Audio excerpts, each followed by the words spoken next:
até pouco tempo atrás, mercado de trabalho como desenvolvedor. Então, se você tiver a possibilidade de fazer a faculdade, ou se você já é estudante universitário, você pode entrar no mercado de trabalho como estagiário. Você pode procurar em sites de vagas de estágio, e você tendo conhecimento de algoritmo, tendo conhecimento da linguagem, talvez o conhecimento de algum framework, de front-end ou back-end, você consegue entrar no mercado como estagiário, principalmente se você souber resolver os desafios que os caras das vagas costumam mandar, são desafios ou de sintaxe de linguagem, ou exercício do tipo do exercício de kata, ou o exercício o tradicional, o desafio de criar ou de consumir uma API REST, utilizando algum framework. Se você souber esse conhecimento, você consegue entrar no mercado de trabalho como estagiário. E a partir do estágio, depois de 6 meses, ou 1 ano, ou 2 anos de experiência no estágio, você consegue chegar na vaga de júnior, basicamente procurando uma vaga dessa e fazendo os desafios, juntando com a experiência que você já teve no estágio. E a partir daí você segue a tua carreira, para pleno, sênior, e acumulando os anos de experiência que você obtiver e a capacidade de resolver os problemas e gerar valor para a empresa.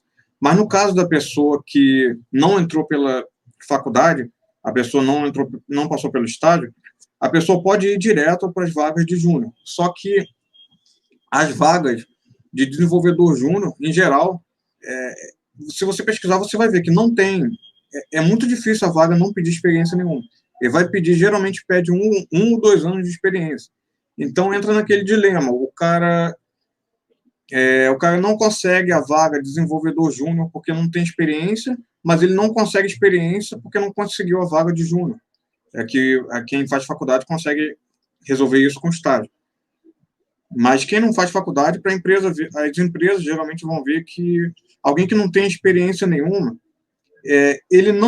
alguém que não tem experiência nenhuma, dificilmente ele vai conseguir gerar valor para a empresa que justifique o salário que se paga para júnior. Então, por isso as empresas buscam pessoas que já tenham 1 ou 2 anos de experiência. Mas como que a pessoa pode adquirir essa experiência se não entrou no mercado ainda? Então, tem várias formas. Essa experiência não é necessariamente uma experiência de trabalho comprovada, com carteira de trabalho, não é necessariamente isso. Na verdade, é a habilidade de que uma pessoa que tem 1 ou 2 anos de experiência costuma ter. E você pode obter essa habilidade trabalhando como freelancer, por exemplo. Você pode, depois de você obter o conhecimento nas linguagens, frameworks e por aí vai, você pode procurar trabalhos como freelancer. Tem sites como 99 Freelance, Workana, freelancer.com e vários outros. Você consegue trabalhos como freelancer, como desenvolvedor, ou front-end, ou back-end, full stack, ou mobile.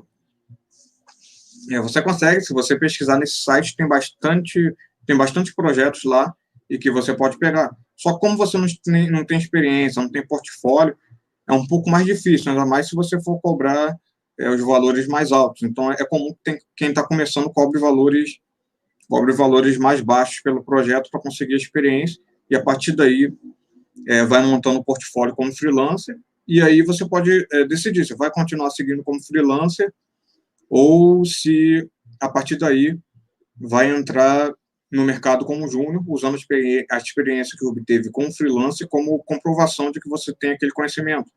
E aí você já fecha aquele 1 ou 2 anos de experiência que pedem para a vaga de júnior. Outra forma, você não precisa necessariamente entrar como freelancer, você pode criar projetos pessoais. Você pode tentar criar uma startup, criar projetos pessoais seus, mas não aquele projeto que está no teu computador, que isso aí está o projeto que só funciona no teu computador e não tem nada, é a mesma coisa. Do ponto de vista do recrutador. É a mesma coisa. Você tem que ter alguma coisa online, no portfólio, alguma coisa online que você possa mostrar, se for projeto pessoal. Se for trabalho dentro de empresa, com experiência comprovada, aí você já consegue, você não precisa ter necessariamente código no GitHub, porque aí você fala que você trabalhou com projetos restritos dentro de uma empresa que você não pode mostrar, isso é normal.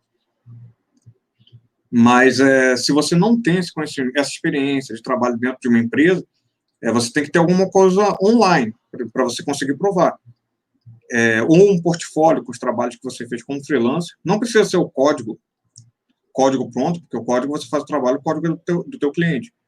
Ou o código é seu e você negocia através de licença de uso. Depende da negociação. Mas pode ser as telas do sistema, e até na própria conversa, os recrutadores conseguem identificar se você realmente, de fato, já trabalhou, já tem alguma experiência. Mas, a partir daí, para dar mais força para o teu currículo, você precisa... É bom que você tenha o GitHub com os códigos das coisas que você tem conhecimento, que você tem experiência em fazer. Então, é isso. Portfólio de trabalhos que você fez como freelancer, ou GitHub, código publicado no GitHub, ou projetos pessoais, mas, como eu falei, não é você falar, eu fiz um desafio que eu tenho aqui o código no meu computador. Não, isso aí pode ter experiência se o cara, o recrutador, avaliar a tua experiência como desenvolvedor e fizer teste, mandar você fazer o desafio, e você conseguir fazer, e você consegue comprovar. Só que se você não tem nada para mostrar, em muitos casos você já vai ser rejeitado da vaga, o cara não vai nem mandar o desafio, não vai nem testar a tua habilidade, talvez o cara já reprove desde o início. Então, para você passar por esse filtro que existe no mercado, é importante que você tenha um portfólio com telas de sistemas que você já fez, ou que você tenha códigos no GitHub publicado, ou então, talvez, colaboração em projeto open source, em software livre, ou experiência comprovada em carteira de trabalho, ou então experiência que você, em uma conversa com o recrutador, você consiga explicar. Dependendo de como você falar, o cara vai entender se você realmente teve alguma vivência dentro de uma empresa, ou como freelancer, ou em software livre, ou em projeto pessoal. Então, não adianta só botar no currículo que tem, que isso é muito fácil de identificar se você realmente tem aquele conhecimento ou não. Então, é muito importante que você busque essas questões, e, além disso, você tem que ter um bom currículo.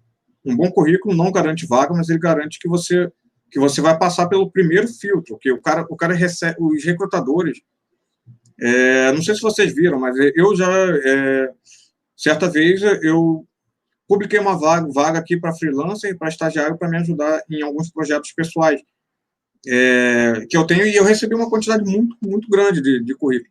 Então, para pessoas de empresas maiores do que um canal do YouTube e alguns projetos pequenos, ele recebe centenas. Você vê lá no LinkedIn, tem vaga de desenvolvedor que o cara recebeu 200 currículos. Aí aquela história, tem muita vaga, mas também tem muito desenvolvedor.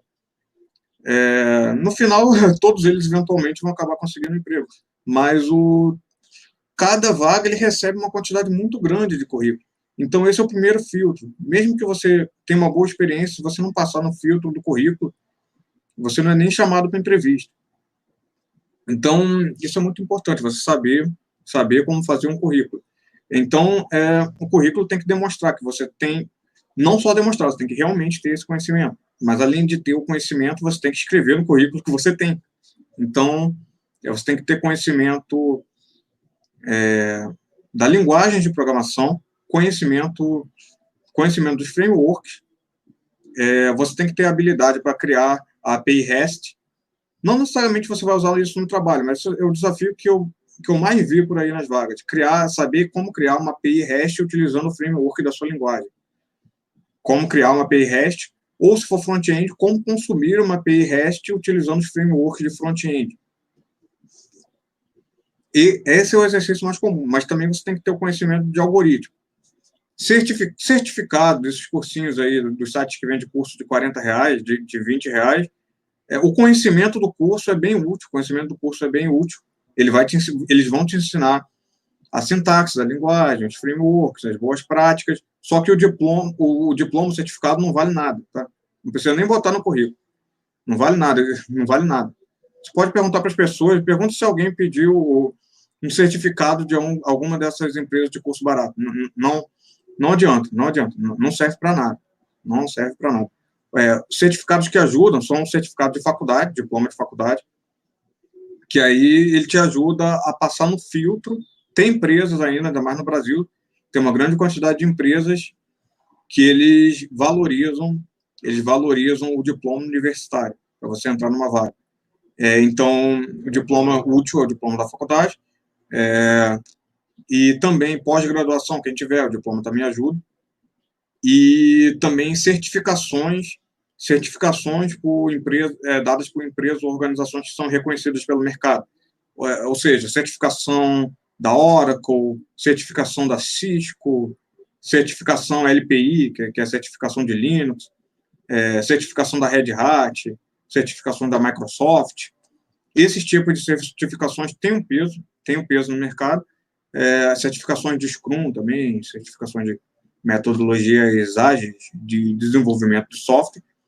Elas têm um peso que te ajudam a passar nesses filtros do mercado, e também diplomas universitários. Certificado de curso barato de R$20, R$30, R$40 que tem na internet, colocar ou não no currículo não faz diferença nenhuma. Se você quiser, você pode fazer o teste. Procura algum recrutador de vaga de emprego que pergunte se você tem certificado do tal site que vende curso de R$40. Não vai pedir, não vai fazer diferença nenhuma. Não estou falando que o curso é ruim. Eu já fiz curso desse site, eu já vendi também cursos baratos, e que realmente a sintaxe da linguagem, o conhecimento do framework, isso é passado no curso. Só que o mercado não valoriza os certificados desses cursos. Entendeu? Estou falando especificamente do certificado, mas mesmo nesse site tem ótimos instrutores que vendem cursos através desse site, que tem centenas ou alguns até milhares de alunos. De fato, funciona.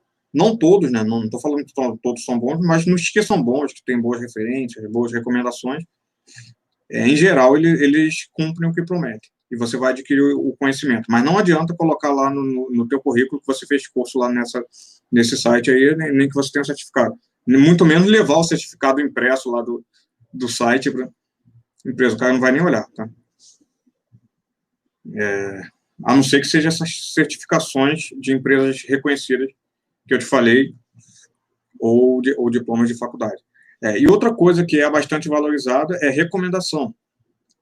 Recomendações que você tem de locais que você trabalhou anteriormente, referências, você citar que você trabalhou, isso daí tem bastante valor.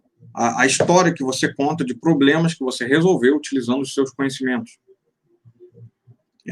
Não necessariamente a recomendação do contato de uma pessoa, mas se você consegue explicar o que você fez, tem conhecimentos que só quem teve a prática mesmo vai conseguir explicar.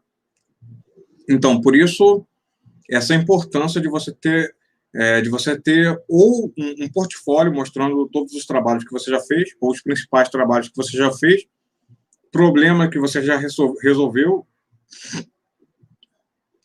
código publicado no GitHub, colaboração em projetos open source, se for o caso. Aí vem outras coisas, certificação, diploma, experiência comprovada em carteira de trabalho, ou experiência em trabalho como PJ, mas que você consiga explicar o que você fez na empresa, você consiga explicar os problemas que você resolveu. É muito comum recrutadores perguntarem, por exemplo, qual o projeto mais complexo que você já fez, qual as dificuldades, se você tem experiência em lidar com prazo, e você explicar uma situação em que você teve que lidar com prazos muito curtos, com projetos que atrasaram, e por aí vai. Pela conversa, ele vai conseguir identificar se você teve a experiência ou não. Ou então, experiência comprovada de estágio. Estágio. E além dos desafios que eu já citei aqui. E aí, outra coisa que vai influenciar também é a quantidade de currículos que você manda, a quantidade de vagas que você procura.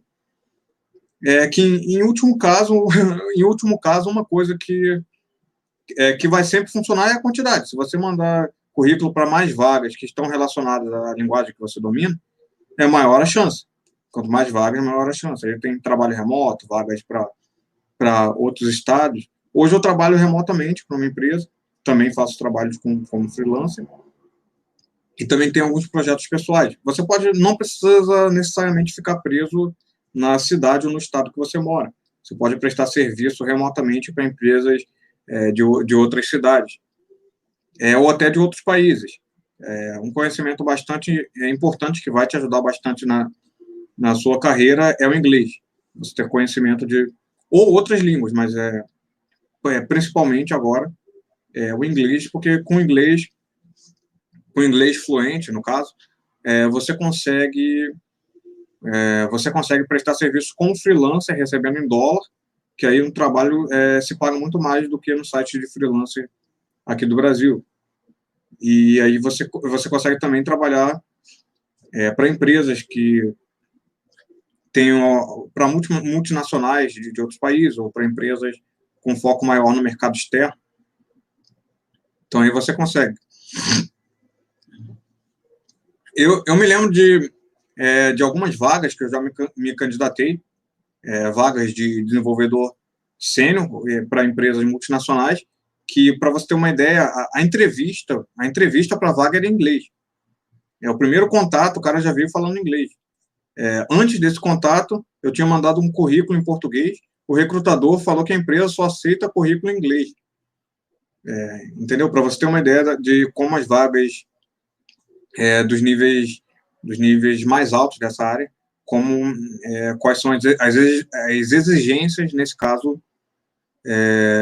do inglês. Então, era entrevista de emprego em inglês, era enviar currículo em inglês, contato em inglês para um recrutador que não era nem brasileiro.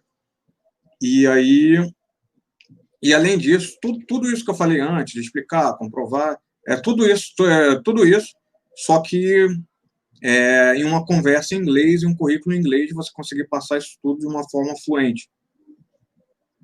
Então, esse é o nível de dificuldade que você vai ter nessas vagas que pagam valores mais altos, que você vê por aí, nesses grupos de coisa de vaga, essas vagas de desenvolvedor sênior que pagam valores mais altos, eles também vão ter exigências nesse nível que eu falei aqui.